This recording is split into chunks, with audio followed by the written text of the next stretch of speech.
देवाय।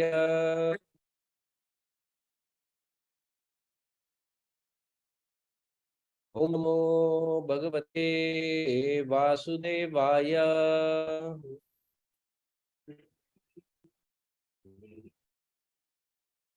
ओम अज्ञानतिमिरान्धस्य ज्ञानाञ्जनशलाकया चक्षुरुन्मिलितां येन तस्मै श्रीगुरुवे नमः। श्रीचैतन्यमनोभीष्टं स्थापितं येन भूतले स्वयं रूप कदा मह्यं ददाति स्वपदान्तिकं। वन्देऽहं श्रीगुरु श्रीयुतापदकमलं श्रीगुरून् वैष्णवांश्च। श्रीरूपं साग्रजातं सहगना रघुनाथान्वितं तं सजीवं साद्वैतं सावधूतं परिजना सहितं कृष्ण चैतन्य देव श्री राधा कृष्ण पदान् सहगना ललिता श्री विशाखान्वितंश्च। नमामि विष्णुपादाय कृष्ण प्रेष्ठाय भूतले श्रीमते भक्ति वेदांत स्वामी नित्य नामने। नमस्ते सारस्वते देवे गौरवाणी प्रचारिणे विशेष शून्यवादी पाश्चात देश तारिणे। नमो महावदन्याय कृष्ण प्रेम प्रदायते कृष्णाय कृष्ण चैतन्य नामिने गौरतुषे नमः। हे कृष्णा करुणा सिंधु दीनबंधु जगतपते गोपेशा गोपिका कांत राधा कांत नमोस्तुते। तप्त कांचन गौरंगी राधे वृंदावनेश्वरी वृषभानुसुते देवी प्रणमामि हरिप्रिये। वाञ्छाकल्पतरुभ्यश्च कृपा सिन्धुभ्येव च पतितानां पावनेभ्यो वैष्णवेभ्यो नमो नमः। जय श्री कृष्ण चैतन्य प्रभु नित्यानंद श्री अद्वैत गदाधर श्रीवासादि गौर भक्तवृंद। हरे कृष्णा कृष्ण कृष्ण हरे हरे हरे राम राम राम हरे हरे। मुखं करोति वाचालं पङ्गुं लङ्घयते गिरिं यत्कृपातमहं वन्दे श्रीगुरुं दीनदयाळं।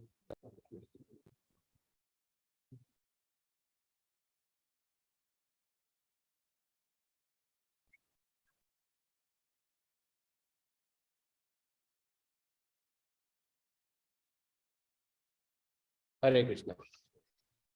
पिछली बार हम लोगों ने भगवत गीता का तीसरा अध्याय इसमें कर्मयोग इसके ऊपर चर्चा की थी।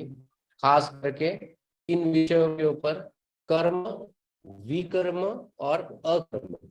कर्म वो होता है जिसमें हम लोग क्रियाएं करते हैं और जिसका एक सकारात्मक को लाभ प्राप्त होता है, वो होता है कर्म। कर्म क्या होता है? विकर्म वो होता है जो हम लोग बुरे कार्य करते हैं और उसका एक बुरा हम लोगों को प्राप्त होता है, विकर्म। और अकर्म का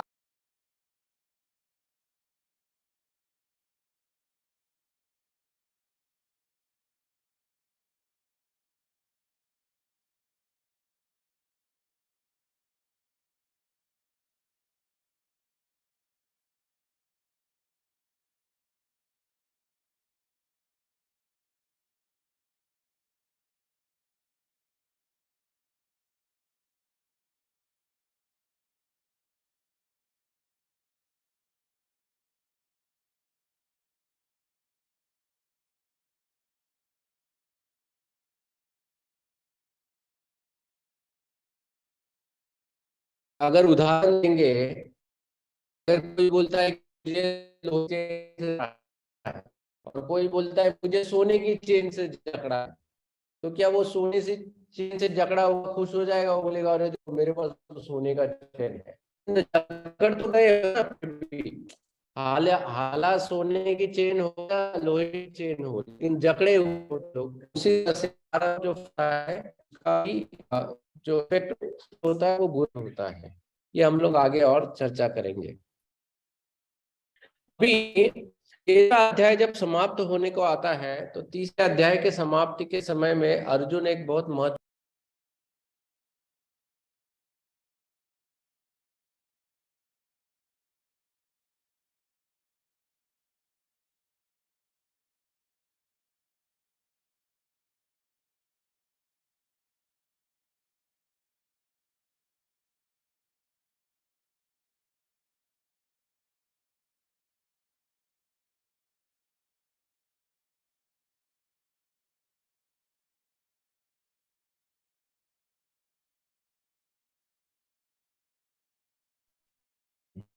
बाध्य होता है करने को। मतलब उसको कार्य करने के लिए वो बाध्य होता है। तो अर्जुन भगवान से ये पूछ रहे हैं। तो हम लोग भगवान का जो उत्तर है वो उत्तर समझने से पहले सबसे पहले हम लोग इसको समझ लेते हैं कि पाप कार्य क्या होता है। तो पाप कार्य होता है, आप इसको कहेंगे कि ये पाप पाप किसका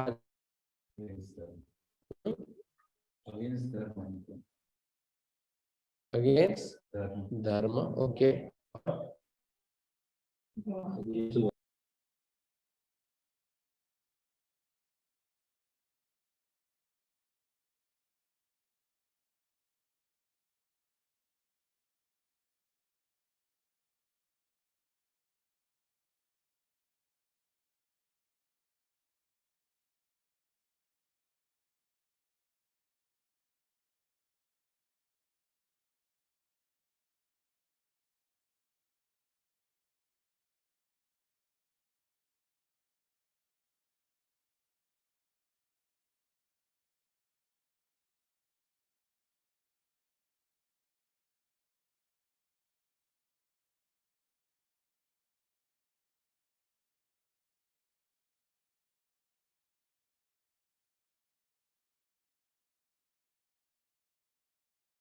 तो मुझे ये पाप है।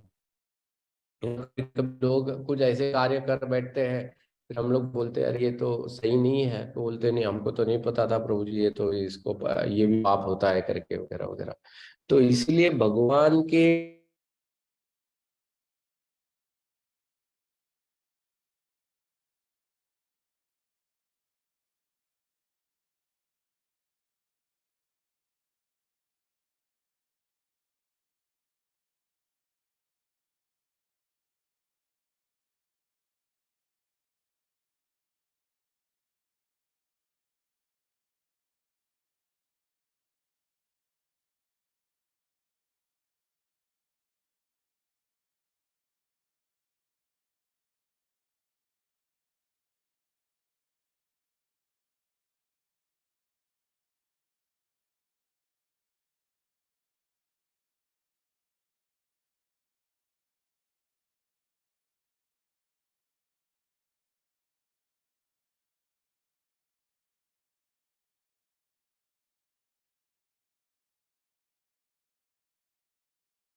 विश्लेषण था कि ये नरक इसलिए है, वो नरक इसलिए है।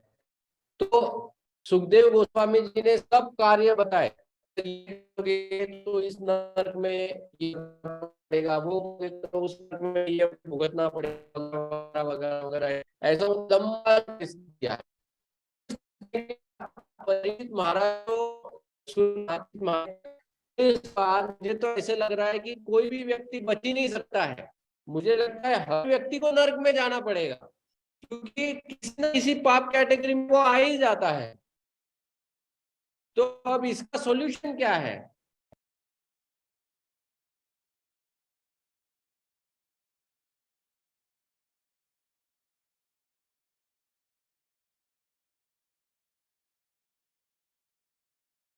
अगर कोई व्यक्ति पाप करता है तो उसको पश्चाताप करना चाहिए।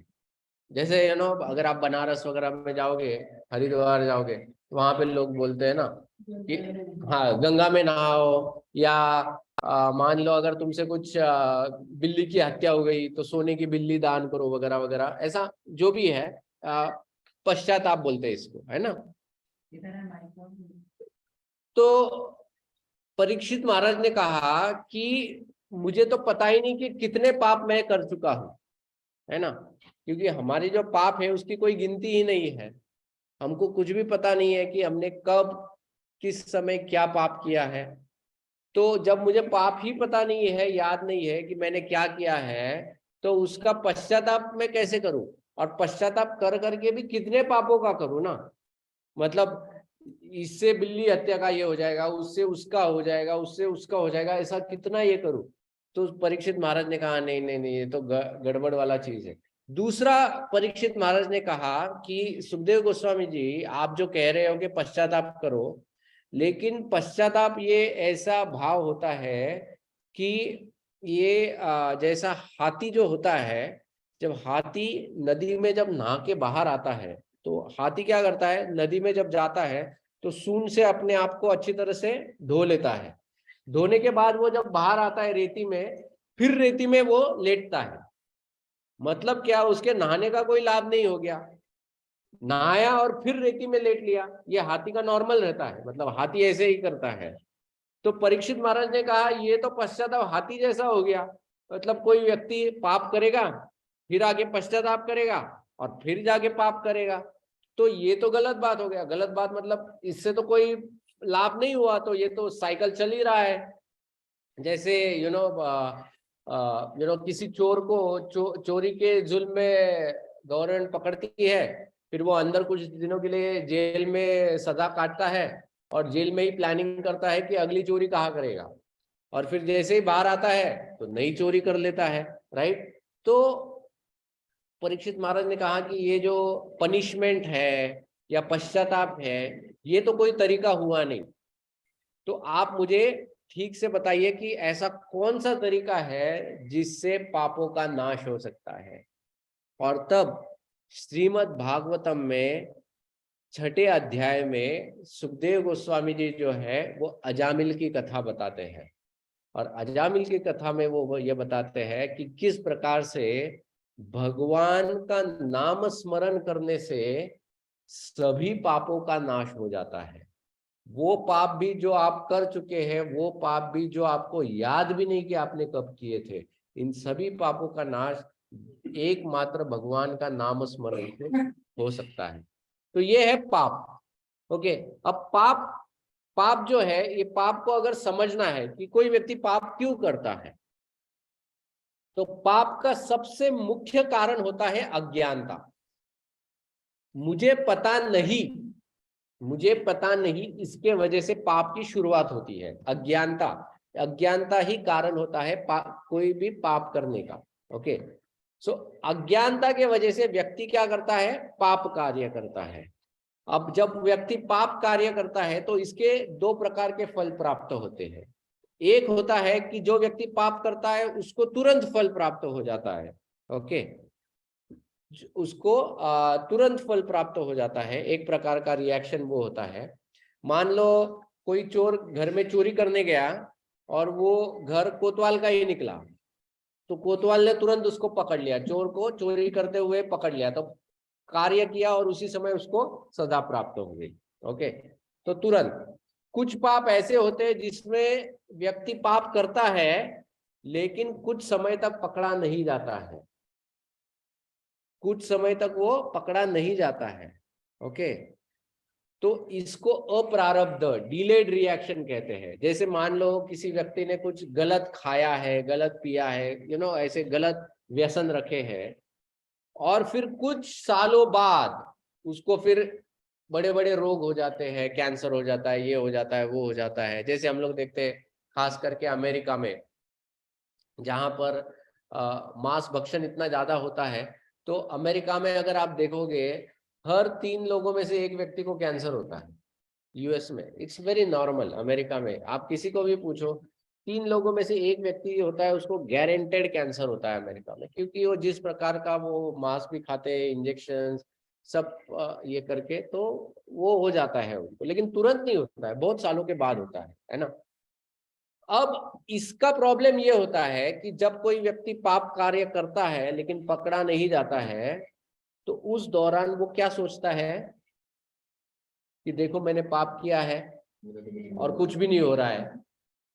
तो इस दौरान वो और बहुत पाप कर बैठता है, और ऐसे पापों का जो होता है फिर वो घड़ा बन जाता है, इसको कहते हैं अप्रारब्ध। अप्रारब्ध से अनेक प्रकार के बीज उत्पन्न हो जाते हैं, और वो बीजों से अनेक और पाप उत्पन्न हो जाता है। तो इसीलिए ये जो जन्म मृत्यु का चक्कर है, ये ऐसा एक प्रकार का जड़ है, मतलब वो इस प्रकार का पेड़ है जिसकी शाखाएं पता नहीं कितनी फैली हुई है।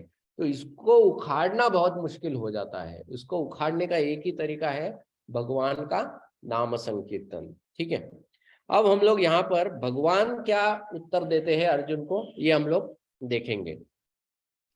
सो अर्जुन ने जब ये पूछा तो भगवान ने कहा, it is lust only, O Arjuna, which is born in contact of material mode of passion and later transformed into wrath, which is all devouring sinful enemy of this world.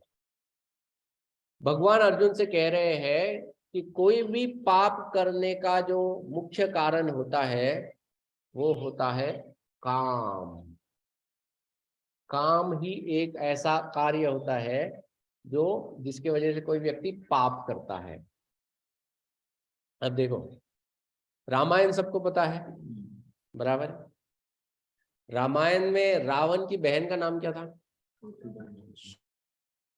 Shurpanakha. ठीक है, एक बार ये शूर्पणखा जो थी वो जो थी ना, वो खेचरी थी। खेचरी मतलब वो उस प्रकार की राक्षसिया या चुड़ैल होती है जो हवे में उड़ सकती है। तो ये हवे में उड़ रही थी। जब उड़ रही थी तो उड़ते उड़ते उसने नीचे देखा, भगवान राम को देखा और भगवान लक्ष्मण को देखा। जब दोनों को देखा, इतने सुंदर, इतने, तो तुरंत उसके मन में भगवान के प्रति एक काम भावना उत्पन्न हो गई, भगवान राम के प्रति। जब काम भावना उत्पन्न हुई तो वो नीचे आती है और नीचे आकर भगवान राम से वो याचना करती है कि आप मेरे साथ विवाह नहीं, शी से संग कीजिए डायरेक्टली। शी से वी विल एंजॉय, मैं आपको हवे में लेके जाती हूँ, अपन पूरा हनीमून मनाएंगे ऊपर, डायरेक्टली। तो भगवान राम कहते कि देखो वैसे तो तुम बहुत सुंदर हो, लेकिन मैं क्या करूँ, मैं गलती कर बैठा। तुमसे पहले मैंने ऑलरेडी मैंने विवाह कर लिया है सीता से, तो अब तो, और मैंने मेरे पत्नी को वचन दिया है एक ही पत्नी मैं रखूंगा। हालांकि उस वक्त क्षत्रिय लोग अनेक विवाह कर सकते थे, लेकिन मैंने वचन दिया है, और राम जो है वो एक वचनी है, एक पत्नी है। तो भगवान राम ने कहा कि मैं फिर से विवाह नहीं कर सकता हूँ, लेकिन इधर मेरा भाई है, इसने ऐसा कोई वचन नहीं दिया उसके बीवी को, तो तुम एक काम करो, तुम उसको पूछो, शायद वो मान जाए। तो लक्ष्मण के पास वो जाती है, लक्ष्मण से कहती है कि देखो मैं तुमसे बहुत मोहित हो गई हूँ, बहुत आकर्षित हो, तो चलो तुम मेरे साथ हम लोग खूब मजे करेंगे। तो लक्ष्मण ने कहा, अरे ये क्या बात कर देती हो, ये जो मेरा बड़ा भाई है ना, ये बहुत धूर्त है एक्चुअली। ये बड़ा भाई क्या करेगा, वो तो अभी बोल रहा है कि मेरे से ये करो, लेकिन ये तुरंत जाके मेरे बीवी को फोन कर देगा इधर से, और मेरी बीवी तो बहुत बहुत ही परेशान कर देगी। दूसरा लक्ष्मण कहते कि देखो मैं तो वैसे भी बड़े भाई का दास हूँ, तो तुम अगर मुझसे विवाह करोगी तो तुम दासी बन जाओगी। तो दासी नहीं, तुम तो रानी बनने योग्य हो। तुम एक काम करो, तुम फिर से मेरे बड़े भाई के पास जाओ, शायद वो मान लेंगे। तो इस प्रकार से राम और लक्ष्मण उसके थोड़े बहुत मजे ले रहे थे। तो शूर्पणखा सोच रही थी, अब वो भी जा रही है, इधर जा रही है, इधर जा रही है, इधर जा रही है, इधर जा रही है। उतने में सीता माता बाहर अंदर से बाहर आती है। जब सीता माता बाहर अंदर से बाहर आती है और ये जब सीता को देखती है, तो अब इसको समझ में आता है, अरे ये ही है जिसके वजह से ये राम मुझे स्वीकार नहीं कर रहा है। तो अगर मैं इसी को मार दूंगी तो तुरंत फिर ये राम मुझे स्वीकार कर लेगा। तो तुरंत वो शूर्पणखा सीता के ऊपर झपटती है, लेकिन झपटने से पहले ही भगवान क्या बोलते हैं लक्ष्मण को कि इसको शूर्पणखा को तुरंत इसका नाक काट दो। तो नाक जो होता है वो सुंदरता की एक ये होती है ना, मतलब किसी का, हाँ, एक नाक ही काट दिया। तो शूर्पणखा का जैसे लक्ष्मण नाक काट देते तो शूर्पणखा तो आग बबूली हो जाती है, बहुत गुस्से में। ये एक तो कामना थी लेकिन इच्छा की पूर्ति जब नहीं हुई है तो फिर वो क्रोध में परिवर्तन हो जाता है। देखो ये हमारे जीवन में भी ये होता है ना, जब कोई व्यक्ति इच्छा करता है, तीव्र इच्छा, ओके, और उस इच्छा की जब पूर्तता नहीं होती है तो तुरंत क्रोध आता है, और जब इच्छा की पूर्ति होती है तो लोभ आता है। ये याद रखो हमेशा, लोभ और क्रोध ये इच्छा या कामना के पुत्र है। This are immediate side effects. आप आपके जीवन से कोई भी प्रसंग जोड़ लो, आप जहां पे आपने किसी चीज की तीव्र इच्छा की थी, जब अगर वो चीज प्राप्त हुई है तो लोभ आता है मन में कि ये क्यों, अच्छा ये क्यों नहीं, जैसे मुझे याद है बचपन में सबसे मेरे पूरे फैमिली में किसी के पास साइकिल नहीं था, तो मेरे मन में हमेशा ये आता था कि कम से कम एक साइकिल होना चाहिए। तो जब साइकिल आया फिर मन में आया कि नहीं एक मोटरसाइकिल होना चाहिए, फिर मोटरसाइकिल आया, फिर उसके बाद आया कि नहीं एक कार होना चाहिए, फिर एक के जगह 2 कार होना चाहिए, फिर बड़ा कार होना चाहिए, ऐसा तो लोभ जो है वो लोभ बढ़ता रहता है जब इच्छा की पूर्तता होती है। जब इच्छा की पूर्तता नहीं होती है तो वही लोभ क्या होता है, वो क्रोध में परिवर्तित हो जाता है। तो शूर्पणखा का जो है वो काम जो है, भावना जो है वो क्रोध में परिवर्तित हो गई। जो क्रोध में परिवर्तित हो गई, लेकिन वो तो यहाँ पे कुछ नहीं कर पा रही थी क्योंकि दोनों भाई इतने शक्तिशाली है, तो वो अपना क्रोध परिवर्तन करके भी यहाँ पे क्या कर सकती है। तो उसने सोचा चलो कोई नहीं, मेरा एक भाई है जो त्रिलोक का स्वामी है, क्योंकि रावण एक ऐसा व्यक्ति था जिससे देवी देवता भी उस समय डर रहे थे, इतना शक्तिशाली था, आज तक कोई युद्ध में परास्त नहीं हुआ था रावण, उसने त्रिलोक के ऊपर विजय प्राप्त कर ली थी। तो शूर्पणखा जाती है रावण के पास। रावण के पास जब जाती है और ऐसा नाक कटा हुआ है, तो रावण रावण पूछता है शूर्पणखा को क्या हुआ ऐसा ये वो। नहीं, पहले तो वो रावण के पास नहीं जाती है, पहले वो खरदूषण के पास जाती है। खरदूषण खरदूषण जो होते हैं ये लंका की बाउंड्री के ऊपर, रावण के ही भाई होते हैं खरदूषण, लेकिन लंका के बाउंड्री के ऊपर इन दोनों को रखा रहता है ताकि लंका में कोई प्रवेश ना करे, इसलिए खरदूषण को वहां पर रखते हैं। तो पहले शूर्पणखा उधर जाती है। ये खरदूषण भी बहुत शक्तिशाली थे, लेकिन ये खरदूषण जब आते हैं शूर्पणखा की रक्षा करने के लिए सेना के साथ, तो भगवान रामचंद्र जो है वो एक ही बाण से सबका विनाश कर देते हैं, मतलब उसकी सेना समेत सबका विनाश कर देते। तो जब ये देखती है शूर्पणखा, वो सोचते हैं कि अरे बाप रे ये कोई साधारण व्यक्ति है नहीं, तो वो अभी रावण के पास जाती है। तो रावण के पास जाती है, रावण पूछता है क्या हुआ, तो वो कहती है देखो देखो मैं वहां पर मैंने देखा हवे में से, अब देखो हाँ ये शूर्पणखा भी कितनी होशियार है, हाँ मैनिपुलेट करती है। वो कहती है कि वहां पर मैंने देखा एक सुंदर स्त्री थी, और मैंने सोचा रावण तुम्हारे लिए मैं ये सुंदर स्त्री को लेके आऊंगी, लेकिन जैसे ही मैं वो सुंदर स्त्री को लेने गई तो ये 2 कुटिल भाई थे वहां पे, इन लोगों ने मेरा ये हर्ष कर दिया। तो रावण ने कहा जाके तुमने खरदूषण की मदद क्यों नहीं ली। बोले वो ली थी लेकिन अब वो नहीं रहे, जब ली थी अब वो नहीं रहे। तो रावण ने सोचा ऐसा कौन व्यक्ति है जो खरदूषण का जिसने वध कर दिया, मेरी पूरी सेना का उधर विनाश कर दिया। तो तुरंत इधर विभीषण जो थे, वो विभीषण बोले देखो भैया, ये जो अपनी बहना जो है ये कोई सीधी सादी है नहीं, ये बहुत कुटिल है, ये जो भी बताती है कुछ गड़बड़ गड़बड़ बताती है, तो आप इसके झांसे में मत आइएगा। और जिस व्यक्ति ने खरदूषण का विनाश कर दिया है और हमारे साथ उसका कोई डायरेक्ट बैर भी नहीं है, हम लोग उसके साथ क्यों युद्ध करें। रावण ने कहा सही बात बोल रहे हो विभीषण, ठीक है। तो रावण जो है वो भी चला जाता है। वो तब उसके मन में कुछ इच्छा नहीं आती है रावण के मन में। अब शूर्पणखा सोचती है अब मैं क्या करूं, बदला तो लेना है। तो तब वो रावण के पास फिर से जाती है शूर्पणखा, और जब वो फिर से रावण के पास जाती है तो वो जानती है कि रावण का जो वीक पॉइंट है वो है स्त्री कामना। ये रावण का वीक पॉइंट था, ये वो जानती है। तो अब वो रावण के सामने जाकर माता सीता के अंगों का वर्णन करती है। She starts describing the beauty of Sita. जब वो सीता के अंगों का वर्णन करती है तब रावण जो होता है, वो रावण सोचता है कि इतनी सुंदर स्त्री है, इसको तो मुझे प्राप्त करना है। उसको ये कुछ नहीं था कि मुझे इसके अपमान का बदला लेना है या ऐसा कुछ नहीं था। रावण ने का इच्छा सिर्फ ये था कि मुझे सीता को प्राप्त करना है, ओके। लेकिन रावण के मन में डर भी था, क्योंकि वो नहीं जानता था कि ये सामने वाला कितना शक्तिशाली है। तो रावण सोच रहा था कि क्यों जाके मैं उलझू ना उनके साथ, तो किसी तरह से मैं इसका हरण कर लूं। तो हरण करने के लिए आपको कोई ड्रामा करना पड़ेगा। तो ड्रामा करने के लिए कौन है? तो उसने सोचा मेरा भी एक मामा है, मेरा भी एक मामा है, मारीच। तो मारीच जो था, वो मारीच वन में बैठा हुआ था तपस्या करते हुए। तो रावण मारीच के पास जाता है उस वक्त, और मारीच से कहता है कि मारीच देखो, मैं जानता हूं कि तुम सब कुछ छोड़ छाड़ के इधर वन में बैठ के तपस्या करने बैठे हो, लेकिन तुम्हारे पास वो शैली है, वो कला है जिससे तुम अलग अलग रूप बदल सकते हो। तो मुझे एक ड्रामा में तुम्हारा रोल है, तो उतना रोल तुम निभा लेना, और फिर आगे पेड़ के नीचे बैठ के अपना तपस्या करते बैठना।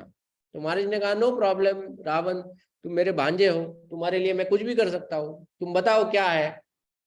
तो रावण ने कहा कि देखो, मुझे एक स्त्री को किडनैप करना है, और वो स्त्री को किडनैप करने के लिए मुझे तुम्हारी सहायता चाहिए। तो महाराज ने कहा हाँ, इससे पहले तो काफी स्त्रियों को किडनैप किया है वैसे भी, रावण ने जितने भी विवाह किए थे सब ऐसे ही थे, मतलब उनकी 13,000 पत्नियां थी रावण की, लेकिन सब ऐसे ही किडनैप करके यहाँ से वहां से ऐसे हर जगह से उसने लाया था।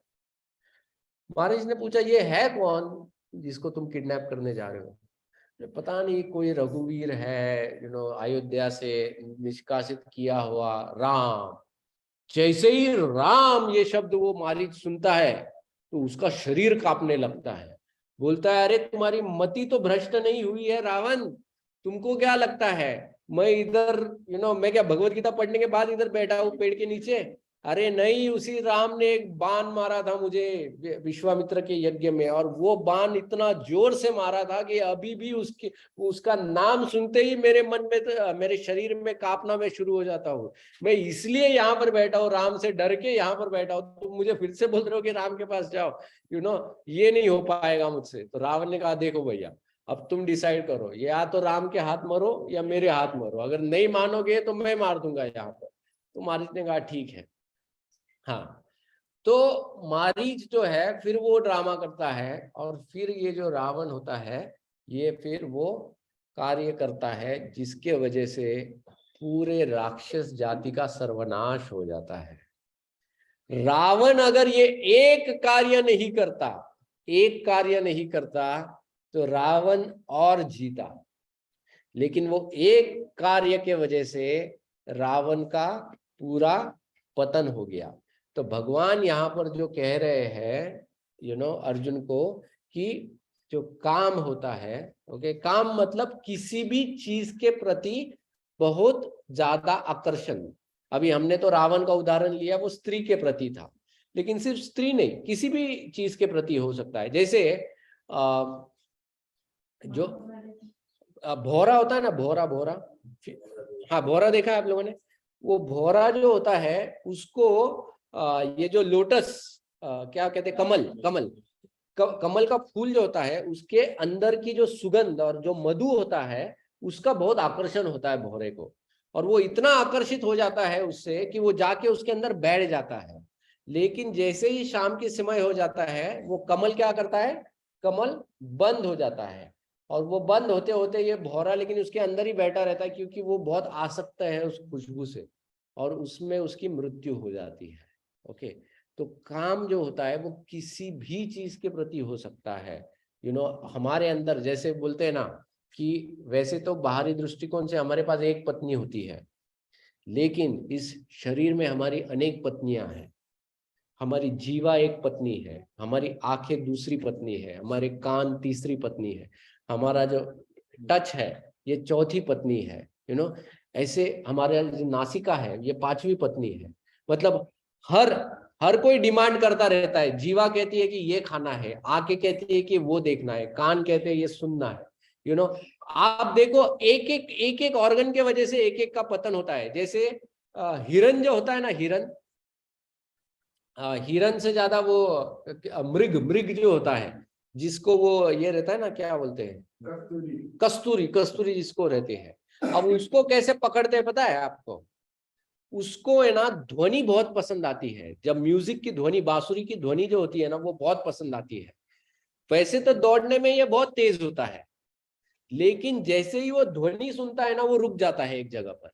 और जो पकड़ने वाले होते हैं वो क्या करते हैं, ध्वनि बजाते रहते हैं और ये रुका हुआ होता है और पीछे से आके इसको पकड़ लेते हैं। तो इसका पतन होता है कानों के वजह से। घोड़े का पतन हमने देखा नाक के वजह से पतन हो गया उसका, वैसे ही जीवा के वजह से भी किसी का पतन हो सकता है। तो अनेक ऐसे हम लोग जीवात्मा देखते हैं जिनका पतन एक एक चीजों से होता है, और हमारे अंदर ये सबके सब है। ये हमारा सिचुएशन है, we are in a more dangerous situation. Okay, तो भगवान अर्जुन से कह रहे हैं कि जो काम होता है, ये काम ही वो कारण है जिसके वजह से व्यक्ति प्रेरित हो जाता है कि वो कार्य करे जो वो साधारणता नहीं करना चाहता है, या बुद्धि भी उसको कहती है कि नहीं करना है, लेकिन फिर भी वो कर बैठता है। ये काम ही होता है। इसीलिए पाप का जो मुख्य कारण होता है वो काम वासना हो जाती है। ठीक है, फिर आगे भगवान कहते हैं, हाँ,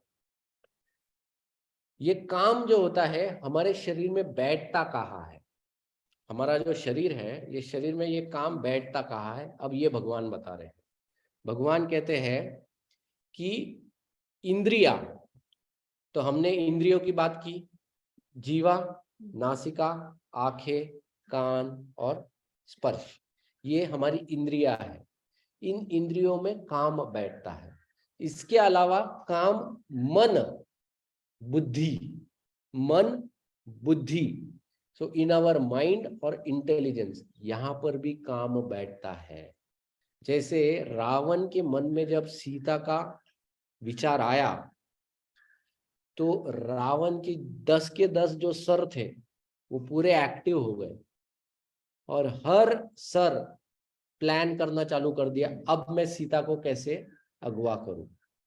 तो क्या होता है कि मन में जैसे ही काम की भावना आती है, तो फिर जो बुद्धि होती है, फिर वो बुद्धि उसी काम को पूर्ण करने के लिए फिर अलग अलग अलग अलग अलग प्लान्स बताती रहती है ना। जैसे अभी हाल ही में अगर आप लोग न्यूज़ देखते होंगे, तो वो दिल्ली में जो कांड हुआ है जिसमें वो, हाँ, वो व्यक्ति ने उसके, तो उसने बहुत पहले से विचार किया था इसको मारने का। सिर्फ मारने का नहीं, उसके बुद्धि ने उसको ये भी बताया कि इससे बचा कैसे जा सकता है। तो सब प्लानिंग उसने किया था। मतलब 6 महीने तक पुलिस को पता ही नहीं चला। 6 महीने तक पुलिस को पता ही नहीं चला, मतलब सोचो आप क्या कितना उसने प्लानिंग किया होगा एक्चुअली। तो बुद्धि, सो भगवान यहाँ पर अर्जुन को बता रहे हैं कि इंद्रिया, मन और बुद्धि, ये जो है ये वो जगहें है जहां पर काम जाकर बैठ जाता है। ओके, वहां पर काम जाकर बैठ जाता है। तो फिर प्रश्न आता है कि अगर काम इन जगहों पे जाके बैठता है, और ये तो मेरे अंदर है, मतलब इंद्रियों का तो मैं कुछ नहीं कर सकता हूँ। मैं ऐसा थोड़ी मैं अभी जाके आंखें फोड़ दूं या कान तोड़ दूं, या अभी ये तो है, इंद्रिया है, मन भी है, बुद्धि भी है। और लेकिन यहाँ पर अगर काम बैठने वाला है, तो फिर मुझे क्या करना चाहिए।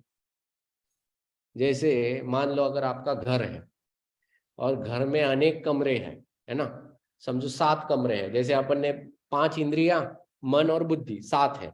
मान लो आपके घर में 7 कमरे हैं, और सातों कमरों में बहुत कीमती चीजें रखी हुई है। अब कोई व्यक्ति किसी भी कमरे में आके चोरी कर सकता है, 7 कमरों में से किसी भी कमरे में। तो आप उसको कैसे बचाएंगे।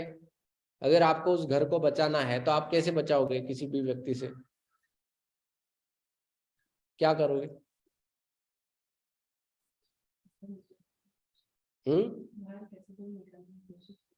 किसको, व्यक्ति को,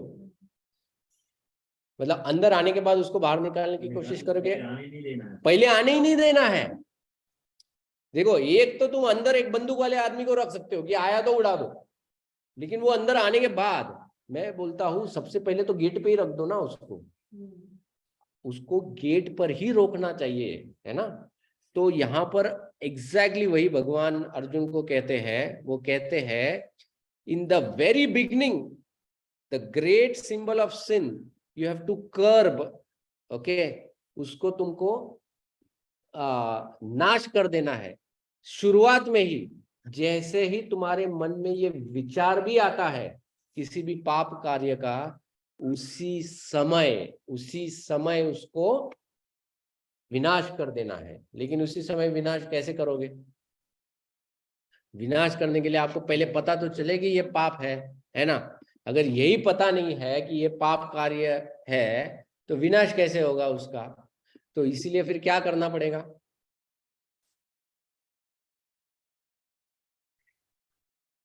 थिंक, टेल मी।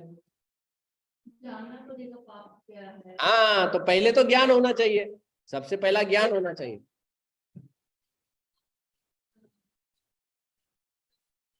लेकिन हमारा इंट्यूशन कहते हैं कि हो सकता है and this is not good, तो वो उसमें दोबारा सोचना चाहिए कि वो पाप है कि वो ठीक है। इंट्यूशन ठीक है, लेकिन इंट्यूशन पे हमेशा भरोसा नहीं करना चाहिए, क्योंकि intuition depends on the severity of your desire. क्योंकि आप देखोगे, अगर आपकी इच्छा तीव्र होना, तो यही इंट्यूशन आपको उस इच्छा को पूर्ण करने के लिए प्रेरित करते हैं। यू नो, कभी कभी मान लो अगर मुझे कोई गैजेट खरीदना है, अभी मेरा फोन ये अच्छा चल रहा है ना, ये फोन मान लो ये बहुत अच्छा चल रहा है, लेकिन मार्केट में नया फोन आया है, अब मेरी इच्छा बढ़ गई वो फोन लेने की, तो मेरा इंट्यूशन क्या बोलेगा कि देखो ये फोन में ना इतना ही फीचर्स है, लेकिन वो फोन अगर तुम लोगे तो तुम ये भी कर पाओगे, वो भी कर पाओगे, वो भी कर पाओगे। अच्छा देखो यहाँ पर डिस्काउंट में मिल रहा है, अच्छा वो मिल रहा है, वो मिल रहा है। तो इंट्यूशन जो होता है, intuition not always works, sometimes कर सकता है but not always. So intuition जो होता है उसके ऊपर हमेशा भरोसा नहीं करना है। लेकिन ज्ञान जो आपने बताया वो सही है, पहले तो ज्ञान होना चाहिए। दूसरा, हमेशा हम लोगों को किसी वरिष्ठ और जो कहते हैं ना ज्ञानी लोग होते हैं, उनके सहवास में रहना चाहिए। जैसा रावण जो था, रावण के सभा में भी विभीषण थे, और विभीषण थे इसलिए विभीषण ने रावण को बहुत बार बचाया था, बहुत बार बचाया था। विभीषण था, कुंभकर्ण था। कुंभकर्ण एक्चुअली जब सीता का ये प्लान, हरण करने का प्लान हुआ था, तब विभीषण को तो पता था, कुंभकर्ण को नहीं पता था।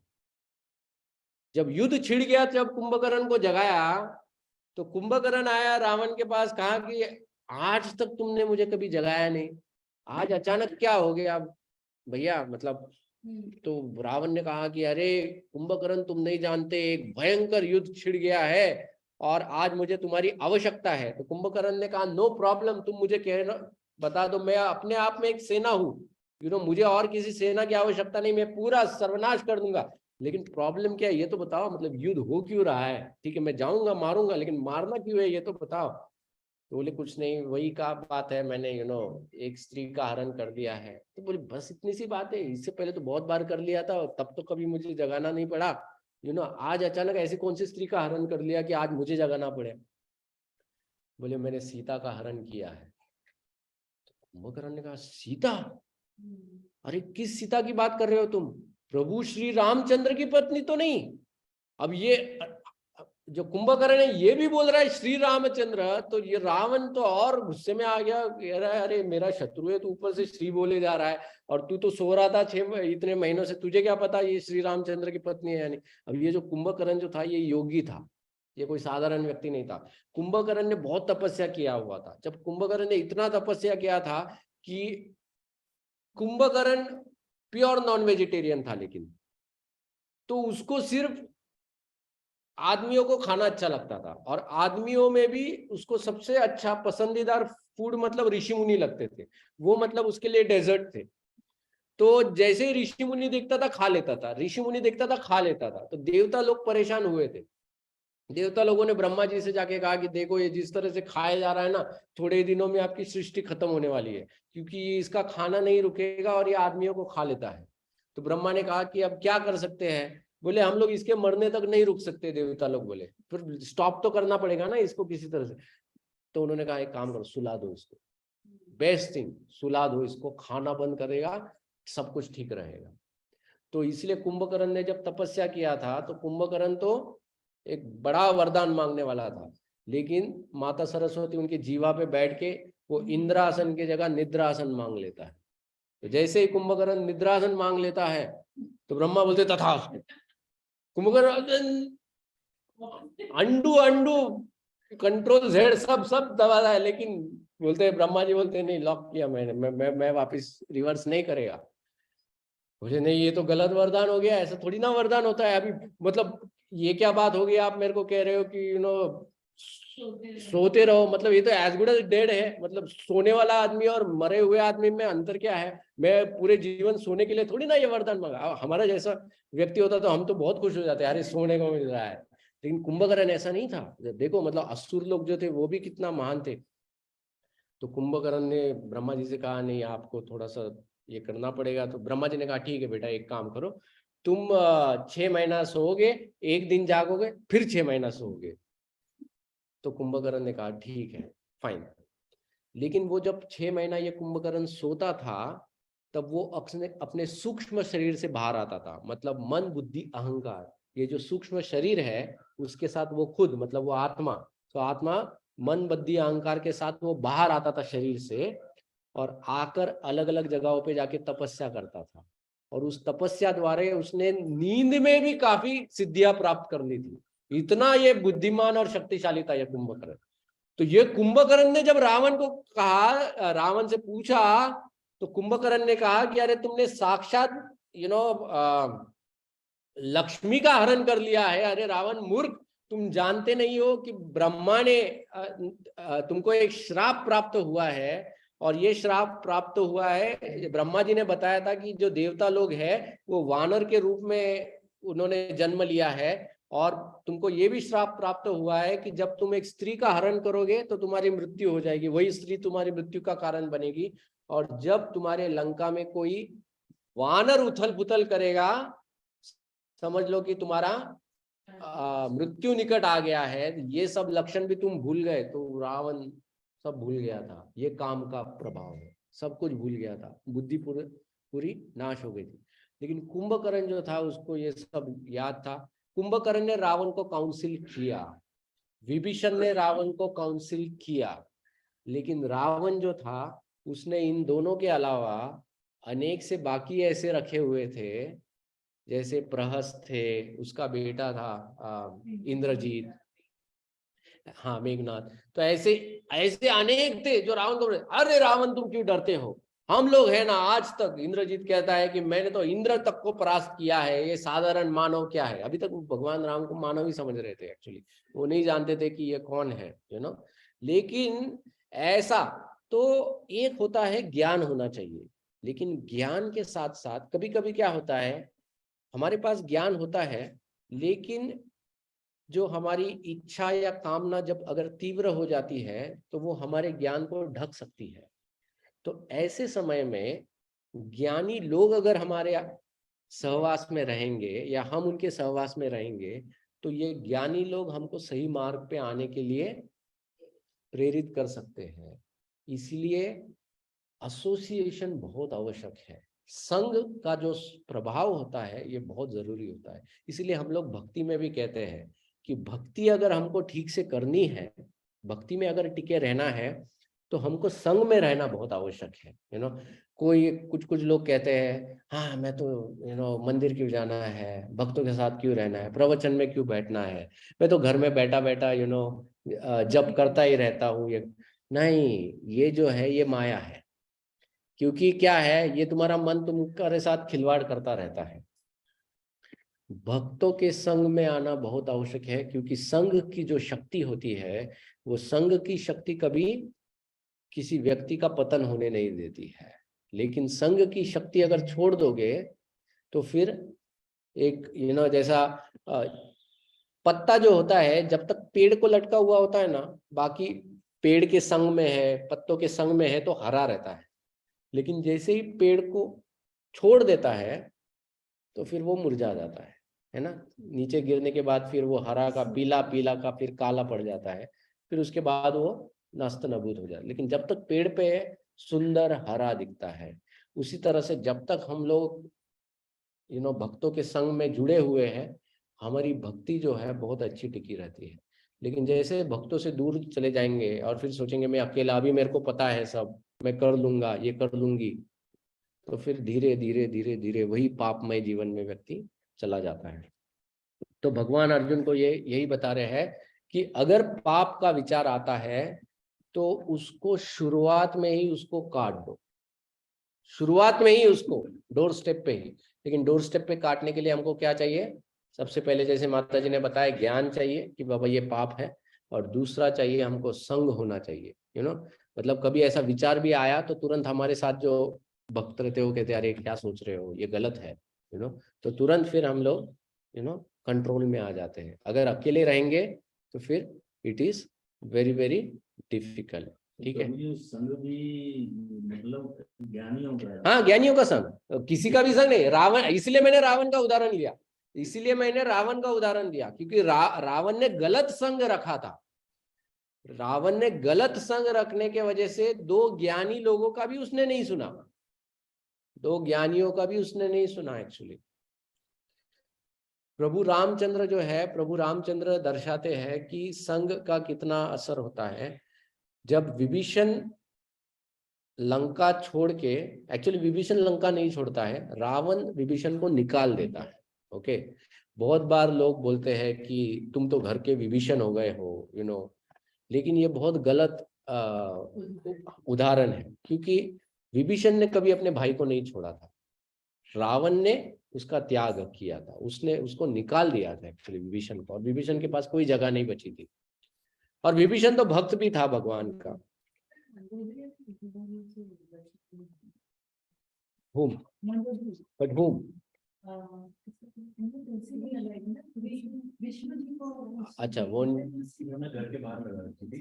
ओके, तो हाँ, मंदोदरी काउंसिल करती है, सुमाली करता है। सुमाली जो होते हैं वो दादा होते हैं।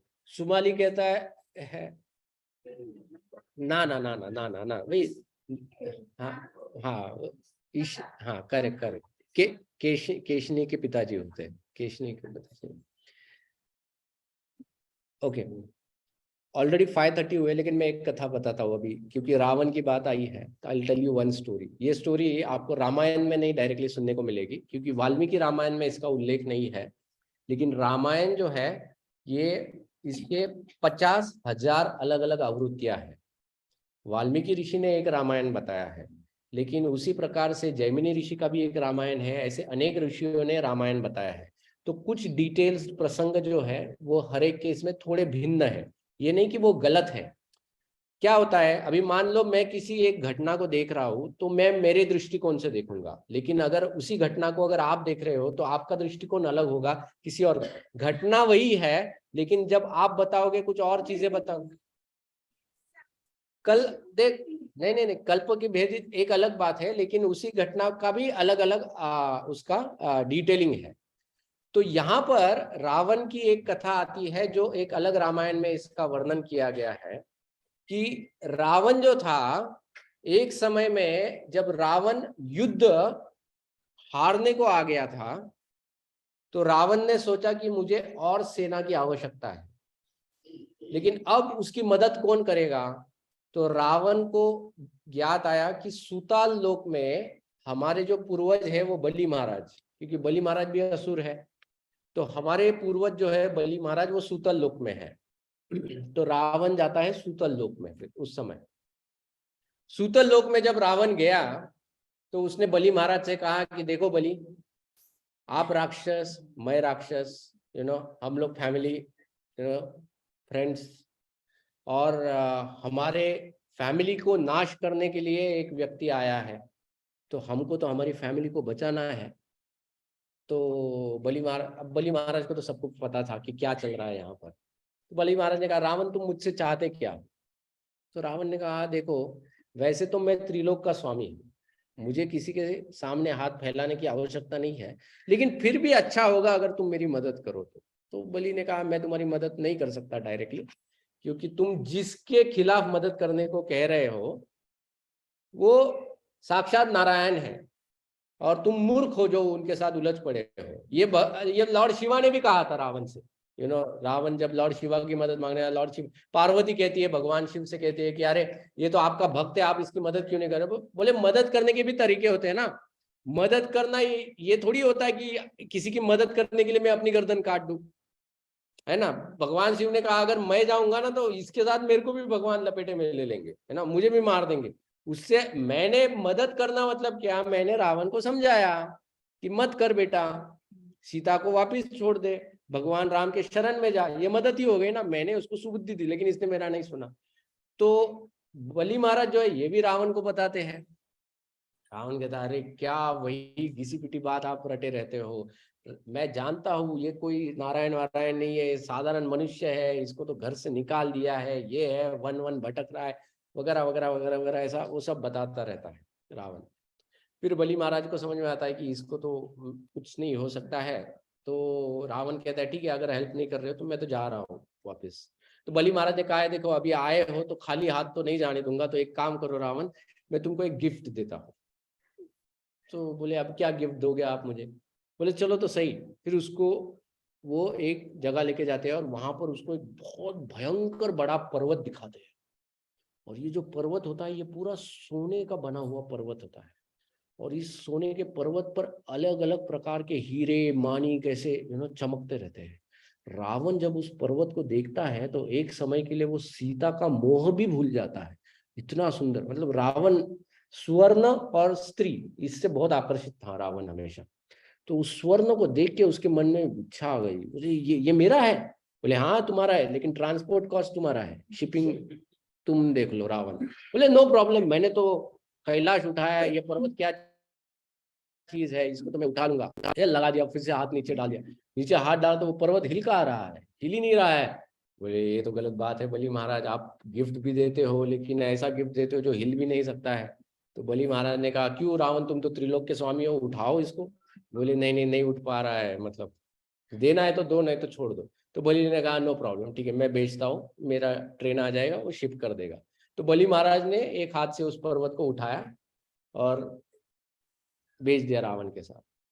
तो रावण बोला लेकिन आप इतना सुंदर पर्वत आप मुझे दे रहे हो, फिर आपके पास आपको भी तो चाहिए होगा। डोंट वरी, मेरे पास और एक है, बोला उधर सामने देखो और एक है। बोले और एक है, सेम है एग्जैक्टली? बोले हाँ सेम है। तो तब रावण ने पूछा ये है क्या, मतलब इतना बड़ा? बोले ये सही प्रश्न रावण तुमने आज पूछा। बोले सतयुग में मेरे पूर्वज हुआ करते थे, ये बलि महाराज बता रहे अभी। सतयुग में मेरे पूर्वज थे, उसमें से एक पूर्वज था हिरण्याक्ष। ये जो हिरण्याक्ष था ये बहुत शक्तिशाली था, बहुत बहुत प्रचंड शक्तिशाली था। और ये हिरण्याक्ष ने एक बार भगवान के साथ युद्ध किया, और उस युद्ध में जो भगवान जो थे वराह रूप में जब आए थे, उन्होंने हिरण्याक्ष को जोर से एक लाफा मार दिया था, जोर से झापड़ मारा था। उस झापड़ के वजह से वो हिरण्याक्ष के जो कान के कुंडल थे, कान के जो कुंडल थे वो यहाँ आके गिरे। और ये जो तुमने पर्वत उठाए हैं वो हिरण्याक्ष के कान के कुंडल है। मतलब तुम सोचो हिरण्याक्ष क्या होगा, जिस पर्वत को तुम उठा नहीं पा रहे हो हिरण्याक्ष वो कान में पहनता था। और उस हिरण्याक्ष को नारायण का जो एक अंश वाला अवतार है वराह, उसने विनाश किया था। और तुम्हारे सामने साक्षात नारायण खड़े हैं, अब तुम शक्ति समझो इस नारायण की। रावण कहता फिक्शन स्टोरी, फिक्शन स्टोरी, मैं नहीं मानता ये सब बातों में, ये ऐसा। तो कहने का तात्पर्य ये है कि जब आपके पास अगर कोई सही संग है नहीं, या आप सही संग लेते नहीं हो, तो कितना भी ज्ञान भी आपके सामने भरा पड़ा कोई बताएगा, तो भी आपकी जो काम इच्छा होती है उस ज्ञान की अवहेलना करेगी। इसलिए हमको हमेशा एक सुरक्षित संग में रहना चाहिए, so that we are always protected. ठीक है, तो यही है तीसरा अध्याय श्रीमद् भागवत गीता का, जिसमें दो मुख्य चीजें हैं। एक तो भगवान कर्म के ऊपर उपदेश करते हैं अर्जुन को, कर्मण्येवाधिकारस्ते मा फलेषु कदाचन, राइट। और फिर दूसरा जो उपदेश भगवान यहाँ पर अर्जुन को करते हैं कि वो किस प्रकार से व्यक्ति पाप करने के लिए प्रेरित हो जाता है, हालांकि वो जानता है कि ये कार्य पापमयी है, वो काम होता है। और भगवान कहते हैं कि अगर तुमको ऐसे पाप से बचना है तो उस काम को ज्यादा आगे बढ़ने से पहले ही तुमको उसको रोकना होगा, उसको उधर ही मिटाना होगा, तो ही तुम उससे बच सकते हो। ठीक है, तो यहीं पर इस अध्याय का हम लोग विराम देंगे। अगली बार हम लोग चौथे अध्याय से प्रारंभ करेंगे भगवद गीता। हरे कृष्ण।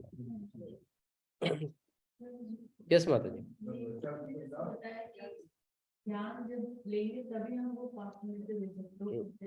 इंद्रिय जो ऑलरेडी गिरा हुआ है, गिरा हुआ मतलब ध्यान से नहीं गिरा है, ध्यान से गिरा है। ज्ञान तक ऑलरेडी गिरा हुआ है, तो ज्ञान को एक्सेप्ट नहीं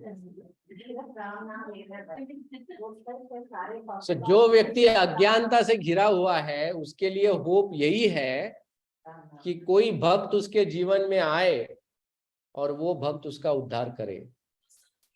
बस श्रील प्रभुपाद जितने भी ये पाश्चात्य देश के जो डिवोटीज है अभी, वो हमेशा बताते हैं श्रील प्रभुपाद यहाँ पर वृंदावन में बहुत खुश थे। एक तरह से देखा जाए तो प्रभुपाद ने संन्यास लिया था, अच्छी तरह से भक्ति चल रही थी वृंदावन में, उनको एक कुटीर भी थी उनके पास और वहां पे बैठ के वो अच्छी तरह से भक्ति कर सकते थे। लेकिन फिर भी उस वृद्ध अवस्था में, उनकी उम्र 77 इयर्स थी, राइट, उस उम्र में श्रील प्रभुपाद पाश्चात्य देश गए, और वो भी कैसे गए? शिप से, प्लेन भी नहीं, हाँ शिप से गए। और ऐसे देश में जहां पर ठंड भयंकर थी, उनके पास खाने के लिए, मतलब उस समय में 70s की बात चल रही है, उस समय अमेरिका में इतना वेजिटेरियनिज्म भी नहीं था, ज्यादा नॉन वेजिटेरियन ही था, सस्टेनेंस भी इतना प्रॉब्लम था। लेकिन क्यों श्रील प्रभुपाद वहां पर गए? क्योंकि उनके गुरु का आदेश था और प्रभुपाद को एक अनुकंपा थी। किनके प्रति? जो लोग इतने अज्ञानता में बैठे हैं, जो ऐसा पापमय जीवन जी रहे हैं, इन लोगों का उद्धार हो तो कैसे हो। इसीलिए प्रभुपाद अपना निजी सुख त्याग कर जब वहां पर गए तो उन लोगों का उद्धार हो गया। तो हम लोग भी अगर भगवान को प्रसन्न करना चाहते हैं तो हम लोगों को भी अपना जो निजी आलस है उसको त्यागना चाहिए, और हमको भी जितना हो सके प्रचार करना चाहिए। देखो, ये प्रचार ही एक माध्यम है। हम लोग प्रचार इसलिए नहीं करते कि लोग हमारे लिए तालियां बजाए, हम लोग प्रचार इसलिए करते हैं कि जो लोग, जैसे आपने बताया, अज्ञानता से घिरे हुए हैं, इन लोगों को हम लोग उससे बाहर निकालें। और दूसरी बात ये कि जब हम लोग ऐसा कार्य करते हैं तो हम लोग भगवान की आंखों में बहुत सुंदर बन जाते हैं, और भगवान की आंखों में हम लोग, भगवान के लिए हम लोग प्रिय हो जाते हैं। ओके, तो यही हमारा मूल्य है, हमको और कुछ नहीं चाहिए इसमें से, प्रचार में से। We don't want anything else actually, तो हमको सिर्फ एक ही चाहिए कि भगवान की कृपा होनी चाहिए और उस दूसरे व्यक्ति को एक लाभ प्राप्त होना चाहिए। और इट्स लाइक कोई पानी में गिर रहा है, डूब रहा है, और हम लोग उसको हाथ दे रहे हैं, बस that is what we are doing. तो इसीलिए ये जो प्रचार कार्य कर रहे हैं, जैसे आपने देखा होगा अलग अलग जगह स्थानों में लोग पुस्तक वितरण करने के लिए जाते हैं। अब ये पुस्तक वितरण, अभी हम लोग भी जाते हैं, अभी हम लोग भी तो वर्किंग क्लास पीपल हैं, मेरे पास भी 9 to 5 जॉब है, मैं भी बड़े IT इंडस्ट्री में काम करता हूँ, मेरी भी पत्नी है, मेरे भी बच्चे हैं, मेरे भी माँ बाप है, मेरा भी घर है ना, संसार है, सब कुछ है। तो मुझे भी तो ऐसा लगता है कि सैटरडे संडे बैठ के मुझे भी सोना चाहिए, टीवी देखना चाहिए, ये होना चाहिए, वो होना चाहिए। लेकिन इसके बावजूद हम लोग क्या सोचते हैं कि नहीं, ये तो क्या है, हम लोग अनेक जन्मों तक करते आ रहे हैं, लेकिन इस जन्म में हम लोगों को सेवा करनी है, लोगों की सेवा करनी है, और इसलिए हम लोग बाहर जाते हैं। तो ये जो भक्त लोग आप देखते हो, तो ये वही है कि जो अज्ञानता में कोई है उसको बाहर निकाल, किसी ने हमको निकाला है। जब कुछ सालों पहले हम भी तो अज्ञानता में थे, किसी ने हमको हाथ दिया और उधर से निकाला, तो आज हम बचे हैं, तो हमको भी दूसरों को बचाना चाहिए। इसी तरह से हम लोग इसी को हम लोग बोलते हैं कि मानव सेवा, यही असली मानव सेवा है। बाकी जो भी मानव सेवा है ना, जैसे प्रभुपाद कहते थे, तुम किसी व्यक्ति को एक दिन खाना दोगे, एक दिन कपड़ा दोगे, एक दिन रहने के लिए जगह दोगे, हमेशा तो नहीं दोगे ना। कितने दिन आप ऐसा कर सकते हो? प्रभुपाद एक उदाहरण देते हैं कि मान लो अगर कोई बिरला का बेटा है, बिरला का बेटा है और वो रास्ते पे घूम रहा है, घूम गया है कहीं, तो भीख मांग रहा है, तो आप जानते हो कि ये बिरला का बेटा है, तो आप इसकी मदद कैसे करोगे? मान लो कोई आके उसको एक वड़ा पाव दे देगा, खाना बेटा तू इतना यहाँ पर क्यों भीख मांग रहा है, चलो मदद कर दी उसकी। कोई उसको कपड़ा ला के देगा, कोई उसको बोलेगा चल आज तो मेरे घर पे रह ले, लेकिन असली मदद क्या होगी? वो होगी जो कोई व्यक्ति उसको आके कहेगा अरे बेटा तू बिरला का बेटा है, तू यहाँ पर क्या कर रहा है, चल मैं तेरे पिताजी के पास तुझे ले जाता हूँ। वो असली मदद हो गई, क्योंकि एक बार वो बिरला के साथ उसको मिलाएगा तो फिर उसको कोई जीवन में प्रॉब्लम नहीं है। उसी प्रकार से हम भी बहुत बड़े बाप के बेटे हैं, भगवान के बच्चे हैं हम लोग, है ना। लेकिन हम लोग भी इधर उलझ गए हैं, भूल गए हैं, रास्ता भूल गए हैं, और ऐसे अनेक से हैं। तो हम लोगों को भी उनको यही बोलना है कि बेटा इतना दुख सह रहा है, इतनी पीड़ाएं सह रहे, इतना जीवन में कष्ट सह रहा है, वो किस लिए है? क्योंकि भूल गया है कि पापा कौन है। तो चलो हम लोग तो this is our this thing, that is the best thing that we can do. बाकी जो चीजें हैं वो तो बाकी लोग जो ये नहीं मानते तो वो करेंगे, उसका ये मत करो। लेकिन अगर सर्वोत्तम अगर कोई सेवा है तो ये वो सेवा है। मुझे पूछना था, वो वाल्मीकि जो रामायण लिखा था, वो तो एक्चुअली वो होने का बहुत साल पहले लिखा था, बाद में लिखा था। लेकिन मैंने सुना कि वो बहुत पहले लिखा। नहीं, वाल्मीकि मुनि ने रामायण होने के बाद लिखा था, और रामायण काव्य लिखने के बाद वाल्मीकि मुनि सोच रहे थे कि अब इस काव्य को मैं किसको पढ़ाऊं, और तब भगवान राम के जो 2 पुत्र थे लव कुश, उनको उन्होंने वो पढ़ाया काव्य। उन्होंने ही गाया है। जो हम लोग वाल्मीकि रामायण जो पढ़ते हैं वो लव कुश द्वारा गाया हुआ पढ़ते हैं। लेकिन ठीक है, जो भी है, पहले लिखा हो बाद में लिखा हो, उस डिटेल से फर्क नहीं पड़ता, मतलब रामायण तो रामायण ही है, मतलब हाँ।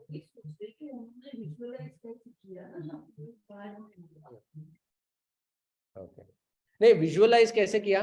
तो उनके लिए नारद मुनि वहां पर आए थे, और नारद मुनि